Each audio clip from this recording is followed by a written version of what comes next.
Hello YouTube, it's Emma Blue Eyes 10 here with finally the long awaited Blue Eyes Dragons deck update. Now, I've been promising this for quite a long time, and yeah, so I hope you guys do enjoy. It has been a difficult road anyway for me and the Blue Eyes deck for the past for pretty much most of 2013, because I have been out of the meta for such a long time that even though I kept myself up to date with what was going on in the meta and everything, my deck, I couldn't find a style of competitiveness or a deck style gameplay for my deck that I was happy with, that I could keep up with the meta and everything. Because naturally the meta is just getting so fast nowadays. It is difficult for these kind of cards and decks to keep up, but I think I finally got something, so fingers crossed it'll do fine. And let's get on with the deck review. So Blue Eyes Dragon's going to start off with Blue Eyes Shining Dragon, my absolute favourite monster in the game. Main aim of the deck is to try and get her out not as quickly as possible, but get her out in the duel. And she's a no-me monster, can only be summoned by tributing a Blue Eyes Ultimate Dragon that I control. And she can also negate targeting effects and gain 300 attack for every dragon monster in my graveyard as well. So she becomes pretty much a powerhouse beatstick basically.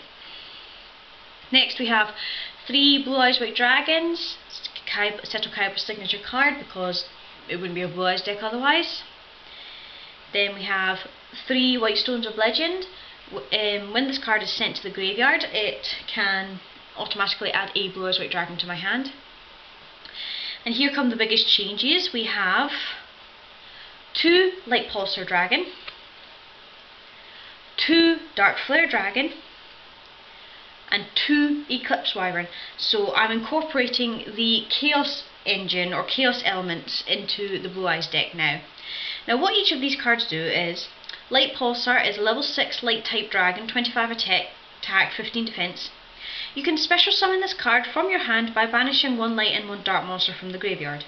You can special summon this card from the graveyard by sending 1 light and 1 dark monster from your hand to the grave. When this card is sent from the field to the graveyard, you can target 1 level 5 or higher dark dragon type monster in the graveyard and special summon that target. For Dark Flare Dragon, it's a level 5 dark type monster, 24 attack, 1200 defense. You can special summon this card from your hand by banishing 1 light and 1 dark monster from the graveyard. Once per turn, you can send 1 dragon type monster from your hand and 1 dragon type monster from your deck to the graveyard, then target 1 card in either graveyard and banish that target. An Eclipse Wyvern is a level 4, 16 attack, 1000 defense light type monster. If this card is sent to the graveyard, banish 1 level 7 or higher light or dark dragon type monster from the deck.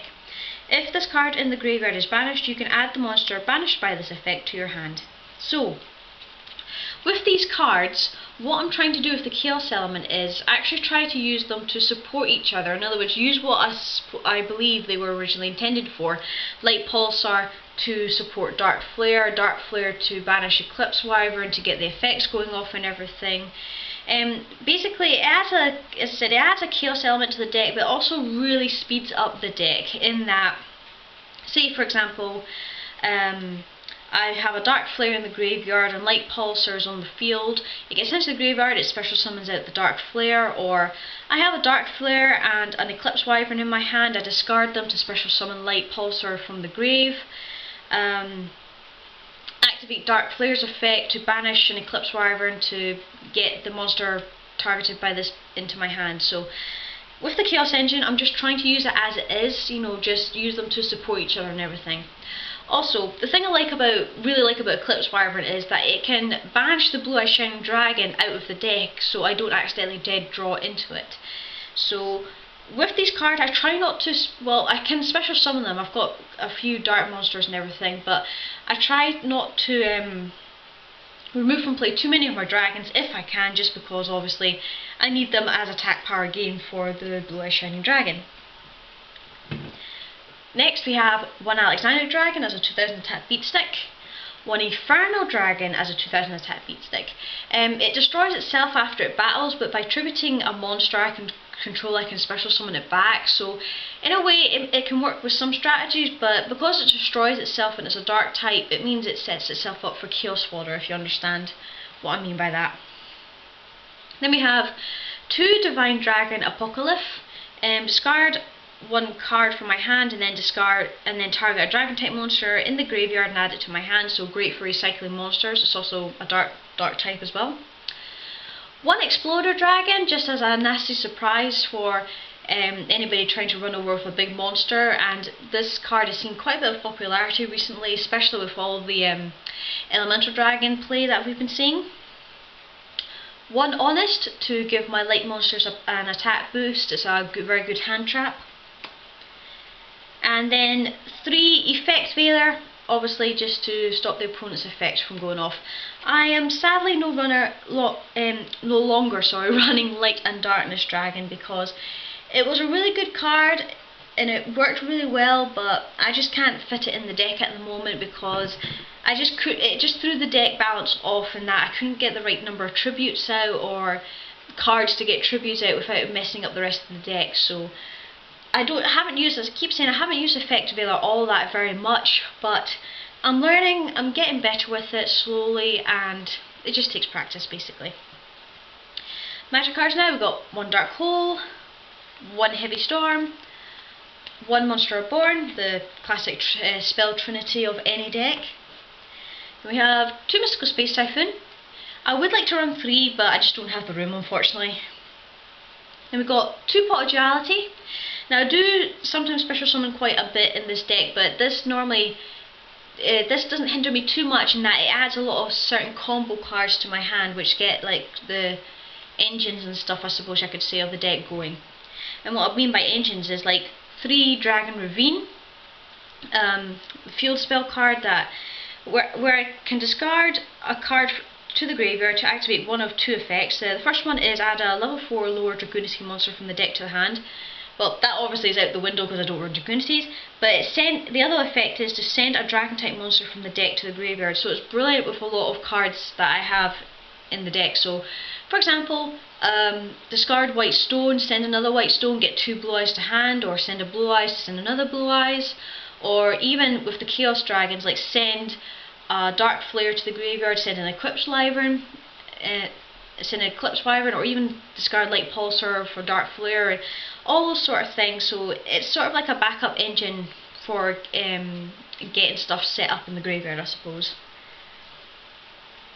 Then we have 2 Trade-In, mainly to target for the Blue Eyes White Dragons, because these 2 cards were actually Terraforming, and Terraforming is a good card, but I didn't use it as much, and I noticed I did get a lot of high levels, mainly the Blue Eyes in my hand quite a bit, so I figured Trading would be better because it would get through the deck a lot quicker and allow access to cards a lot more easier than just using Terraforming, to be honest. But if I need to swap it around, then I'll swap it around, but I'm quite happy with how that is at the moment. Then, got 2 Ancient Rules. This is a very classic old card of mine that I love playing. It's special summons 1 level 5 or higher normal monster from the hand. So it's a bit of a oh me god moment when I play this card, because I can normal summon something or special summon something else. The opponent may decide to use Solemn Warning or a Bottomless Trap Hole or something on it, and then I play Ancient Rules and special summon Blue Eyes. It's like, oh right, I now have a 3000 attack beat stick on the field to deal with, and I wish I'd kept my Bottomless Trap Hole, Solemn Warning, whatever. So a great card, absolutely love it. Really glad to see it make a comeback in the deck. Now, for the fusion card, I have chosen Dragon's Mirror. Now, Polymerization is a brilliant card and I love it, and I ran it for such a long time, but sadly, because I'm only focusing on 1 fusion, Polymerization wasn't good nowadays, because it is very hard for me to keep the Blue Eyes in the hand or on the field even long enough to get Polymerization to go off, whereas with Dragon's Mirror it's a 1-for-1 basically, and yes, it does remove the cards from play, but it's just so good with Dragon Fusion monsters since I run Blue Eyes Ultimate Dragon. And that's the thing about Dragon's Mirror, it's a love-hate card for me. Brilliant for the fusion, for dragon monsters, but just the fact it removes from play, it's a bit of a pain in the neck. I would run maybe a burial or a return from a different dimension if I could, but because it's such a specific strategy on focusing on one fusion, there's no real point, because if you did draw into these kind of cards, then you've got nothing to do. You can't activate them, you can't do anything with them until the strategy goes off. So polymerization, unfortunately, is no longer in the deck. I wish I could use it, but I have to learn to adapt, and I have to learn to like certain cards that I used to not like, if you see what I mean.